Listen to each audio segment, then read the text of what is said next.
Haleluya, puji Tuhan. Salam sejahtera bagi kita semua. Bertemu kembali dalam Renungan 79 dan mari terus mengalami pertumbuhan iman dalam 365 hari yang mengubahkan kehidupan kita. Resilient, tangguh dalam Tuhan. Ya puji Tuhan, hari ini kita akan belajar kebenaran firman Tuhan di dalam Yosua 16 ayat yang ke-10. Saya akan bacakan untuk kita semua. Demikianlah bunyi firman Tuhan. Tetapi orang Kanaan yang diam digeser, tidaklah dihalau mereka. Jadi orang Kanaan itu tetap tinggal di tengah-tengah suku Efraim sampai sekarang, tetapi menjadi budak Rodi. Ya puji Tuhan, hari ini renungan hari ini saya akan memberi judul adalah langkah yang tertahan. Kita akan sama-sama belajar menggunakan metode OIA. Yang pertama adalah observasinya. Latar belakang dari kisah ini adalah di pasal 16 ini berbicara tentang bagaimana secara khusus membahas tentang pembagian tanah bagi suku Efraim. Dan ini bukan hanya pembagian secara geografis saja, tetapi ini adalah pemenuhan dari janjinya Allah kepada bangsa Israel tentang pembagian tanah ketika telah masuk ke dalam tanah perjanjian, yaitu tanah Kanaan. Ya, Bapak Ibu, kita sudah mengetahui bagaimana bangsa Israel ini masuk ke dalam tanah perjanjian, melewati banyak tantangan, melewati banyak usaha untuk masuk ke dalam tanah perjanjian, sampai pada waktunya bangsa Israel ini bisa masuk ke dalam tanah perjanjian. Namun sekarang bangsa Israel ini telah masuk ke dalam tanah perjanjian, yaitu tanah Kanaan. Ini adalah titik yang paling penting bagaimana dalam perjalanan bangsa Israel pada akhirnya bangsa Israel ini tidak lagi dalam fase yang berpindah-pindah tempat, tetapi bangsa Israel akhirnya menetap di satu tempat, dan bangsa Israel ini mereka mengelola apa yang sudah Tuhan berikan bagi bangsa Israel. Dan suku Efraim ini adalah suku keturunan dari Yusuf yang menerima berkat itu secara khusus. Secara posisi suku Efraim ini menerima pembagian tanah itu, tanahnya itu wilayahnya yang baik dan sangat strategis. Jadi artinya Tuhan itu memberikan berkat yang sungguh luar biasa bagi suku Efraim. Tetapi di tengah-tengah berkat yang diterima dari suku Efraim ini muncul satu fakta, yaitu di ayat 10 Bapak Ibu. Saya bacakan kembali.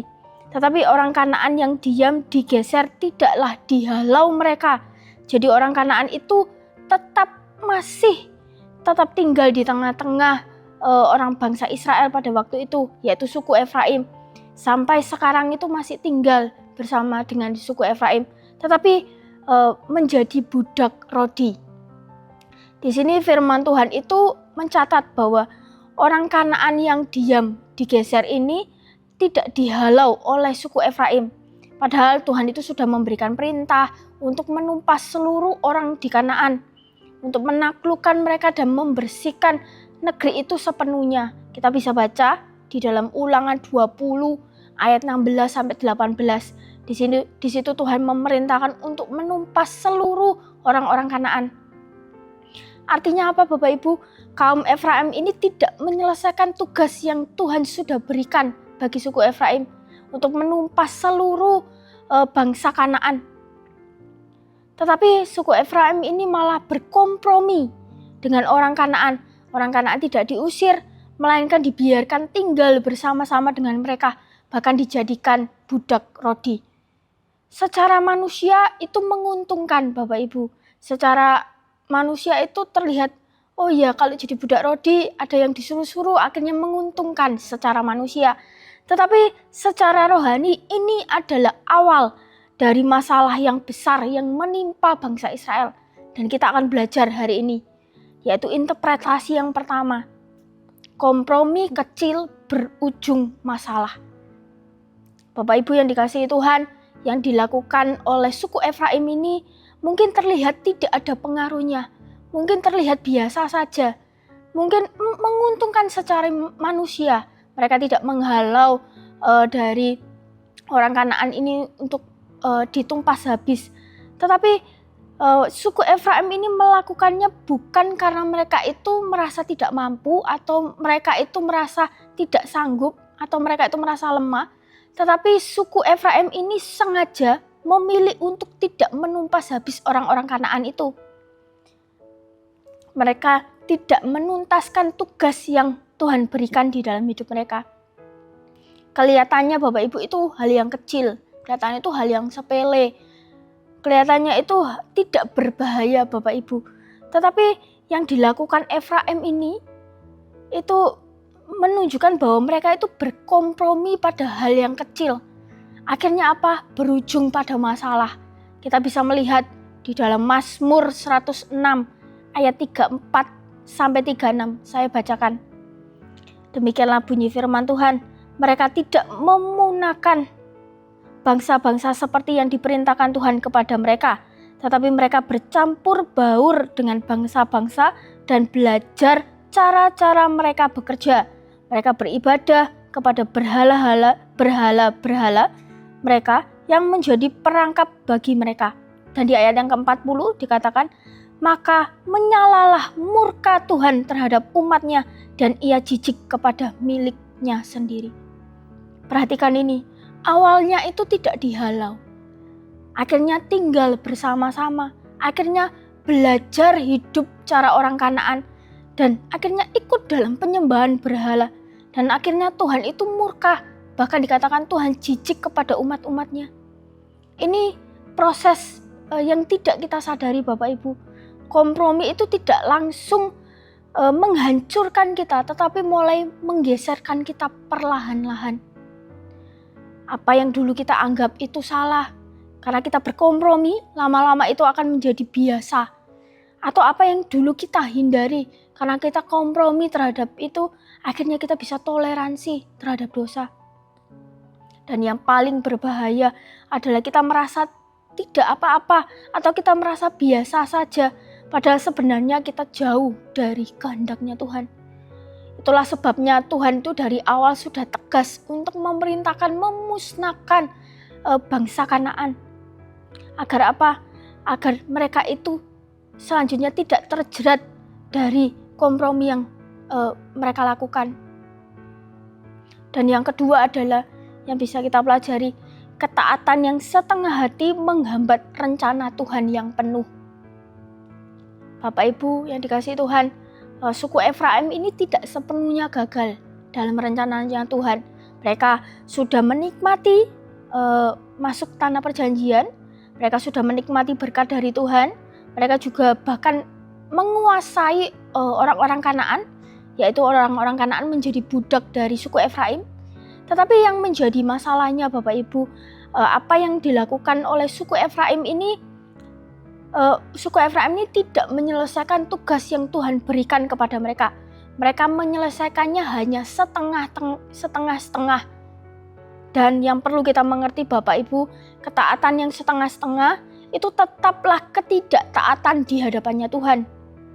Di dalam Yakobus 1 ayat 22 dijelaskan, tetapi hendaklah kamu menjadi pelaku firman dan bukan hanya pendengar saja, sebab jika tidak demikian kamu menipu diri sendiri. Artinya Tuhan itu tidak mencari orang yang hanya tahu firman saja, hanya baca firman saja, tetapi orang yang melakukan firman itu dengan taat sampai tuntas. Sebagai contoh, kita belajar dari bagaimana Raja Saul di dalam 1 Samuel 15. Di situ Raja Saul disuruh oleh Tuhan untuk menumpas semua orang Amalek, tetapi ia menyisakan yang menurutnya baik. Secara manusia itu masuk ke akal, secara logika itu terlihat bijaksana, karena dipikir itu hal yang sangat menguntungkan. Tetapi Tuhan menolaknya. Kita bisa lihat di 1 Samuel 15 ayat 22 dikatakan, tetapi jawab Samuel, apakah Tuhan itu berkenan kepada korban bakaran dan korban sembelihan sama seperti kepada mendengar suara Tuhan? Sesungguhnya mendengar lebih baik daripada korban sembelihan. Perhatikan, lebih baik daripada lemak domba-domba jantan. Kita bisa melihat Saul taat, tapi tidak sepenuhnya. Begitu juga dengan suku Efraim. Suku Efraim ini taat tapi tidak sepenuhnya. Dan hasilnya apa? Mereka sama-sama kehilangan rencananya Tuhan yang penuh. atas mereka. Dan aplikasinya yang bisa kita lakukan di dalam kehidupan kita yaitu kita waspada terhadap keuntungan yang tidak sejalan dengan kehendaknya Tuhan. Bapak Ibu yang dikasihi Tuhan, Efraim ini tidak menghalau orang Kanaan karena mereka berpikir bahwa itu menguntungkan, yaitu mereka dijadikan budak rodi. Secara manusia ini terlihat sangat menguntungkan. Tetapi tidak semua yang menguntungkan itu benar di hadapannya Tuhan. Seringkali kita diperhadapkan dengan hal-hal yang sama Bapak Ibu. Bagaimana jalan pintas itu terlihat sangat lebih mudah. Dan mungkin ada keputusan yang menguntungkan secara materi. Atau kesempatan yang sangat sayang untuk kita lewatkan. Tetapi kalau itu semua tidak sesuai dengan kehendaknya Tuhan, itu bisa menjadi jebakan bagi kita. Disinilah kita butuh yang namanya kasut kerelaan Bapak Ibu. Bagaimana kita rela memilih jalan Tuhan yang benar daripada sesuatu yang menguntungkan, sesuatu yang kita anggap lebih enak. Maka dari itu Bapak Ibu Saudara yang dikasihi Tuhan, mari kita belajar bertanya kepada Tuhan, apakah yang saya putuskan, apakah yang saya ambil ini sesuai dengan kehendak Tuhan. Dan kita juga berani berkata tidak untuk setiap keuntungan yang tidak sesuai dengan kehendak Tuhan. Dan kita memilih langkah yang benar di hadapan Tuhan, lewat jalan yang benar di hadapan Tuhan. Walaupun itu terasa sulit, walaupun itu terasa tidak mudah, tetapi kita mau belajar untuk berjalan di jalannya Tuhan. Karena kasut kerelaan itu membuat kita rela meninggalkan yang kelihatannya untung di dalam kehidupan kita demi kita hidup benar di hadapannya Tuhan. Yang kedua aplikasinya yaitu keluar dari zona nyaman untuk mengikuti kehendak Tuhan. Bapak Ibu yang dikasihi Tuhan, Efraim memilih jalan yang mudah. Ya tidak perlu berperang lagi, bahkan mereka itu tetap dapat keuntungan, hidup lebih aman, adanya budak. Dan tanpa sadar kita juga seperti itu Bapak Ibu. Kita tahu mana yang benar, kita tahu mana yang sesuai dengan kehendak Tuhan. Tetapi seringkali kita memilih jalannya menurut kita itu nyaman. Sebagai contoh, mengampuni itu adalah sesuatu hal yang benar. Tetapi rasanya sangat berat. Ataupun jujur itu benar di hadapan Tuhan. Tetapi kalau kita tidak jujur, kalau kita memilih untuk jujur, kita tidak bisa mendapatkan untung yang lebih banyak. Akhirnya apa? Kita menunda. Akhirnya kita berkompromi terhadap dosa. Padahal hidup ikut Tuhan itu tidak selalu tentang yang namanya kenyamanan, tetapi tentang ketaatan kepada Allah. Disinilah kita belajar, kita memakai kasut kerelaan. Kita rela melangkah walaupun itu terasa tidak nyaman, walaupun itu terasa sulit. Kita rela memilih yang benar walaupun terasa berat dan banyak sekali tantangan Bapak Ibu. Mari Bapak Ibu Saudara semua, kita mulai dari hal-hal yang sederhana di dalam kehidupan kita. Kalau Tuhan tegur kehidupan kita, kita berani untuk kita mengambil langkah, kita meninggalkan dosa kita. Kalau Tuhan sudah menegur kita lewat firman-Nya atau lewat orang lain, kita berani untuk merubah sikap kita yang berdosa di hadapan Tuhan. Mari Bapak Ibu, kita sama-sama memakai kasut kerelaan di dalam kehidupan kita. Biarlah setiap kehidupan kita sesuai dengan jalannya Tuhan. Amin untuk kebenaran firman Tuhan. Biarlah setiap firman yang kita dengar itu menjadi kekuatan di dalam kehidupan kita. Terima kasih telah mengikuti Renungan 79. Tuhan Yesus memberkati.